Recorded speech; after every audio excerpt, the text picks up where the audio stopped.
Update. Am I the a-hole? My ex-girlfriend told me my current girlfriend sabotaged our relationship. Original post. Hi 28 male, I'm really confused about the events of the last month. My ex-girlfriend Julie, 29 female, thinks that my current girlfriend Mindy, 28 female, is manipulative and sabotaged our 4-year relationship. I was in a loving relationship with Julie for the last 4 years. We met through some mutual friends. Julie and I were very compatible in terms of our love for outdoor activities and running. We have very similar lifestyles and supported each other well for the last 4 years. We have also been living together for the last 3 years. We even discussed getting married during the summer. Everything was great and I was planning to propose to her over the holidays. However, I started to see changes in behavior in Julie around September. She was acting distant and looked stressed. It was quite noticeable and I was worried.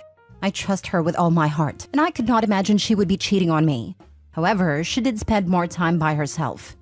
Around the same time, Julie's friend Mindy messaged me privately and asked me if I could meet with her secretly as she wanted to tell me something about Julie.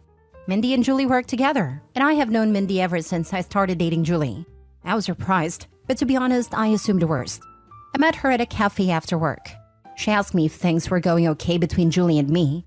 She told me that Julie told her she was planning to leave me soon. This was a total shock to me. I asked her if there was anyone else that Julie was interested in, and she told me no. Julie confided in her that she was not sure about marrying me. She told me she just had to tell me this as she did not want me to be blindsided. I was devastated. I started putting more effort into making our relationship more exciting and planning more dates, etc. Mindy was also helping me through this time and telling me more about what Julie told her. Eventually, before Thanksgiving, Julie told me that she loved me but she wanted to take a break for a month to live alone.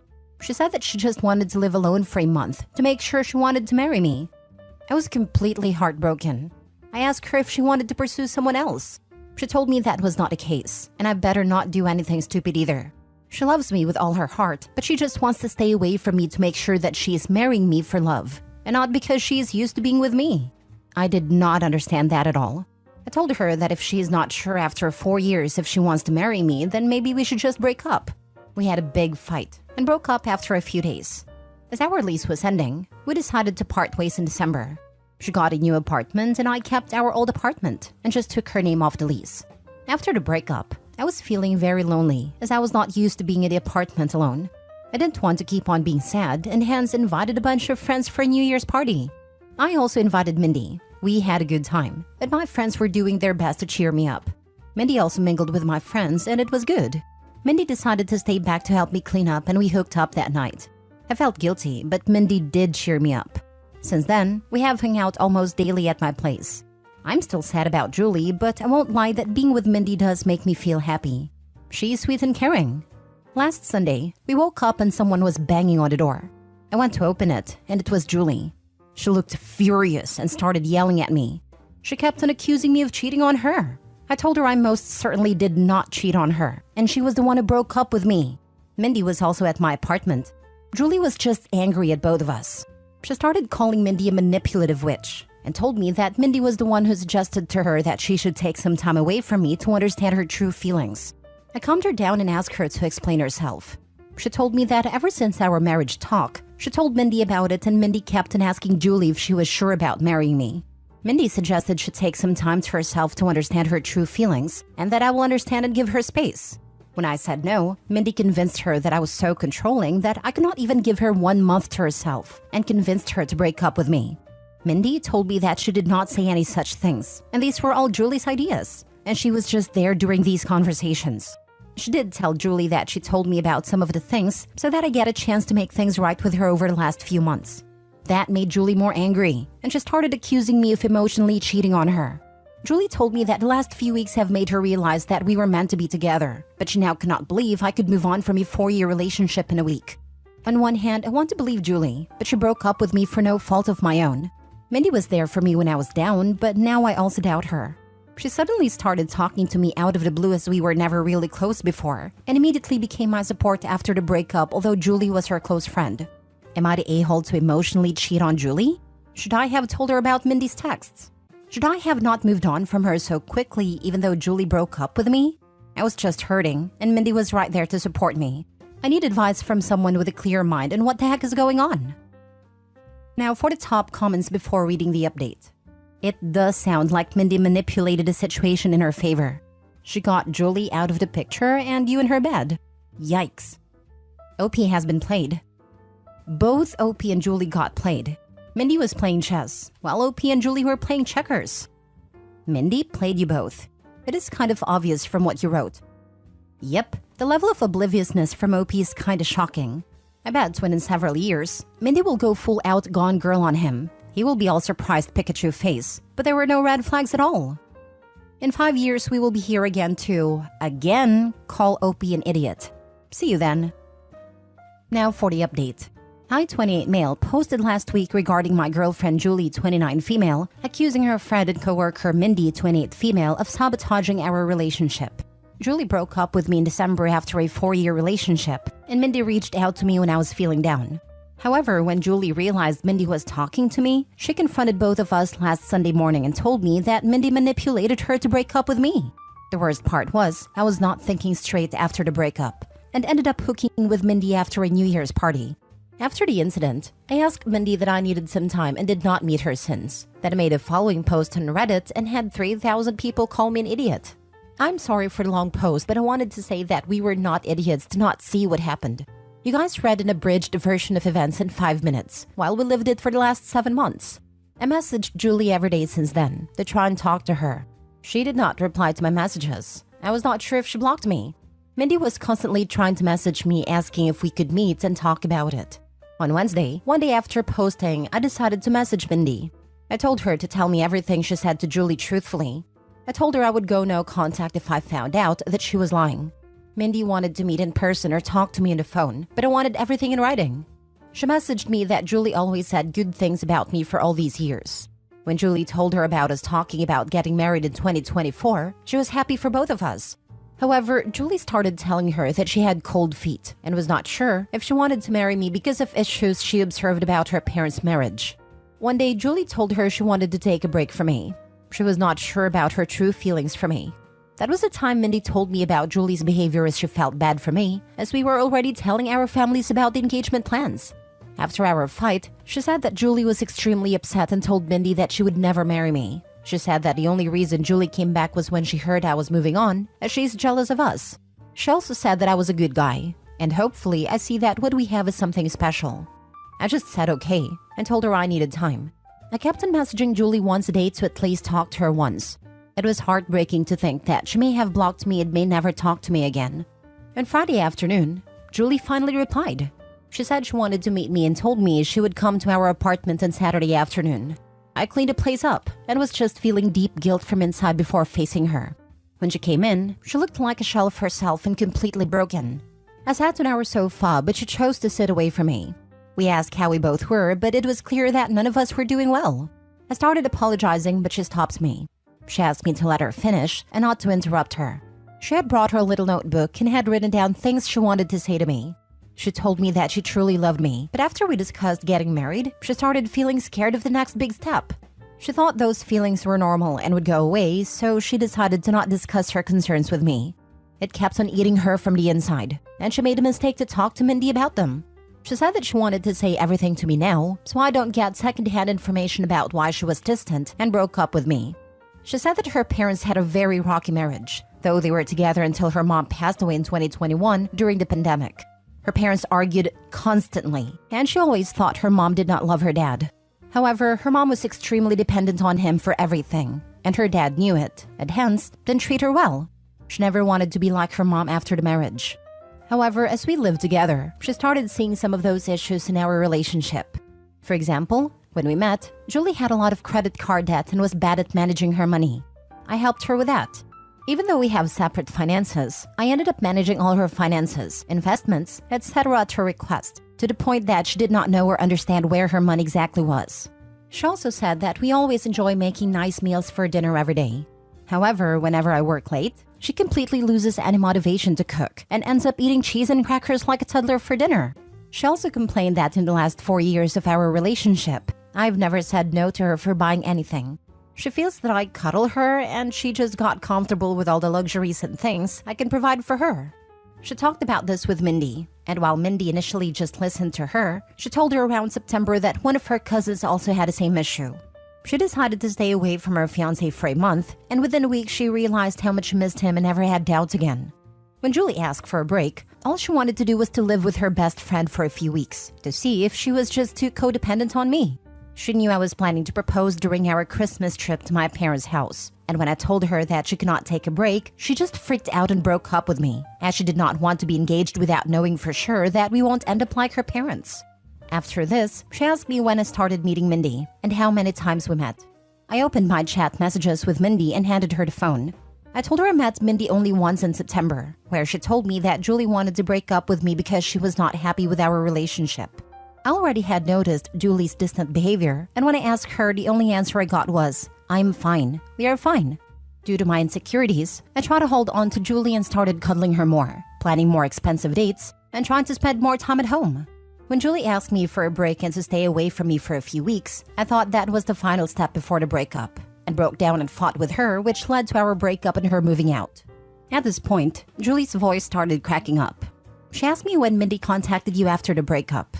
I pointed her to the messages. Mindy initially just started sending me memes to cheer me up, and I just used to respond with thanks or thumbs up. However, the messages started getting more frequent, and she offered to talk to me in case I needed help. She asked me what I was doing for Christmas and New Year's, and when I told her I was inviting a few friends, she told me that she does not have any plans for New Year's, and I invited her. Julie stopped me there. She told me she did not need to hear the details after that. She told me that when she moved out of our house after our fight, she thought she was just not ready to get married to me. She stayed with her friend for 2 weeks and then got her new apartment in January. She told me that she was miserable and missed me badly. It became more acute when she moved into the apartment alone and could not stay there for even one night. Her best friend is currently staying with her in the new apartment. She realized she could not live without me within a week of living there. When she asked one of our mutual friends on Saturday about how I was doing, she told her about the party and told her Mindy was there. It did not make sense to her why Mindy would be at the party. She concluded that Mindy and I were having an affair during our relationship, and that was the reason Mindy must have tried to break us apart, by constantly telling her that she should not get married if she had doubts. When she saw Mindy in our apartment on Saturday, she completely broke down. However, when she learned that Mindy was also talking to me and telling me the opposite things, she realized how naive she was to throw everything away without properly talking to me first. As hurt as she is seeing me with Mindy, she also does not want to lose me. She kept on calling herself an idiot and apologizing for not telling her concerns to me sooner. I sat next to her and tried to hug her, but she moved away. She asked me if I was willing to still be together, and I told her I would give anything to get her back. She told me she was also willing to forget what happened, but she had a few conditions. Her first condition was that I cut contact with Mindy. I block her everywhere and never contact her again. If I see her standing in front of me, I act as if she's invisible. I was okay with that. Secondly, she has already signed up for individual therapy and is on the wait list. She wants us to do couples therapy so that we can talk about all the concerns we have and work through them. We also decided to hold off our engagement or marriage until we both can get into couples therapy. I was also okay with that too. Finally, she wanted me to forget last month as a bad nightmare and never talk about it again. And if I ever make a "we were on a break" joke, she will hit me in the face. This was the first time we both smiled. I asked her what she was going to do about Mindy as they worked together. She said the biggest punishment for Mindy is to know that she did not succeed in breaking us up. She wants Mindy to see how happy she is with me. She wants Mindy to be there when she flaunts her engagement ring in the office and gets jealous when we get married. We hugged and I felt so relieved that I had a chance to make things right for her. I asked her to stay and she agreed. The rest of the evening was nice. We ordered DoorDash and watched reruns of Top Chef while cuddling in our couch. In the morning, we discussed moving in back together. I want her to move back to our old apartment, but she wants a fresh start and asked me if I was willing to move into her new apartment. Her new apartment is tiny compared to our current apartment, and also not in the best neighborhood, but we will talk about it more decide. I also will have to deal with the issue of having two 12-month leases and how to get out of one of them. Currently, Julie went to her apartment after lunch to get some of her stuff for the week, and I'm writing this post. I'm just so lucky that I did not lose Julie despite my terrible actions during the last month. I just hope that I will be able to work things out and get married soon, and this whole incident is a small bump in our perfect relationship. I also don't know how to address the issue where she feels cuddled by my behavior and feels like I'm making her codependent on me. It's just my personality, and I need to work on that during couples therapy. However, any tips from you guys are welcome on how to make her feel less codependent. Honestly, the no talking about the past month is not a good idea. The past month needs to be addressed in couples counseling and worked through, as the entire situation could have been avoided with open and honest communication. I agree with you here. I think there's a place and time to discuss such stuff, and therapy might help us with that. So, what happened to Mindy? No idea. As far as I'm concerned, she does not exist. I would not be surprised if she threw in a pregnancy scare. I really hope you wore a condom. As I said to the original post, that could morph into the miscarriage and need for support. And if that doesn't work, she'll go to Julie and say she was drunk, and it was all him. I don't know how you can make someone who can't even stay alone in their apartment less codependent. She needs her own therapist to make that happen, or she will again blame you for making her that way. She's so afraid of winding up dependent on a man, but can't even lift a finger to cook when OP isn't there to do the actual cooking. Good luck to her. I hope her therapy helps. Last story. Am I the a-hole for telling my 37 male wife's 33 friend that she's married after seeing a text exchange where they were flirting? My wife Amber has always had trouble with her confidence in making friends. As much as I tried to encourage her to go out, she was just never comfortable getting too close to anyone. I was actually pretty excited when she met Bill, 45 male at work. She came home happy telling me she actually made a friend and that she hopes she doesn't scare this one off. I reassured her that she's awesome and has nothing to worry about. Where things took a turn was just a few days ago when I saw a text thread between them that was extremely flirty. He would say things like, "I really like you. I hope to be able to be more than friends one day." And she has mixed responses from just a simple thank you to things like, "We will just have to see when one day comes. Happy devil emoji, smiling face with hearts emoji." How I stumbled across these messages was when I couldn't find a remote. I saw her phone on a coffee table and knew it had a remote app. I grabbed it, unlocked it, and found her messages open to someone named Stacy. I didn't know a Stacy, so out of curiosity, I took a look thinking she made another work friend, but found a flirting and a name change instead. I confronted her after the kids went to sleep. She kept insisting that it was innocent, and the name change was only because she knew I'd be upset and freak out. I expressed to her I can understand how outside compliments can make someone feel good, but there was a line that was crossed when no matter how innocent it was, she lied and did what I considered cheating. I asked her if she had told Billy that she was married, and she admitted she hadn't, but would clear things up the following morning at work. That evening, I asked her if she told Bill. She said she did and that the flirting was over. But the next day, she was reclusive and on her phone a lot. I checked our carrier's log because I had a feeling the whole truth wasn't being told and saw Bill was the only person she was talking to. So I got his number from the log and called him. I asked him if he knew Amber was married, and he was clueless and polite. He said he is at the home wrecker and that he would cut off communications, that it never went beyond text, etc. Honestly, pretty good guy all things considered. Well, this sent my wife over the edge and she is now on her way to her parents to stay the night, saying that I was controlling for not allowing her to have a male friend. I told her I was fine with it until she changed his name in her phone and started flirting, that it was lying and cheating at that point. So Reddit, was I in the wrong? Edit. No rings allowed on the job due to safety rules. Didn't think that would be an issue when she started a few months back. Edit 2. I would typically agree she would be at the other dude's house in a post like this, but we have Live 360 and I saw her arrive at her parents' place. Not the a-hole. She knew what she was doing was wrong and had crossed the line. Trying to hide what was going on by changing the contact name and not bothering to tell dude she was married is proof positive she was making a concerted effort to get closer to him while hiding it. The whole "you're being controlling" or "you're being manipulative" is in itself many times used while trying to control the narrative. So yeah, it was probably emotional cheating, so don't go crawling back. The fact that she was married and has a kid, yet they never came up, means she consciously kept the other guy in the dark. My hubs and kid come up constantly in conversation with just, "Hey, what do you do this weekend?" 2 kids. She had one before we met that I have since adopted. She mentioned them to him, but from talking to him, he said he thought I was out of the picture. Meanwhile, I was probably at practice with them both for 3.5 hours, since they never seemed to have it at the same time. Totally not the a-hole. You should contact a lawyer, bro. The smartest thing isn't always the easy thing, eh? Google Darvo, by the way, and trickle truthing. Those are the manipulation techniques she's using. Damn, now I know why I feel awful when I felt my reaction was justified.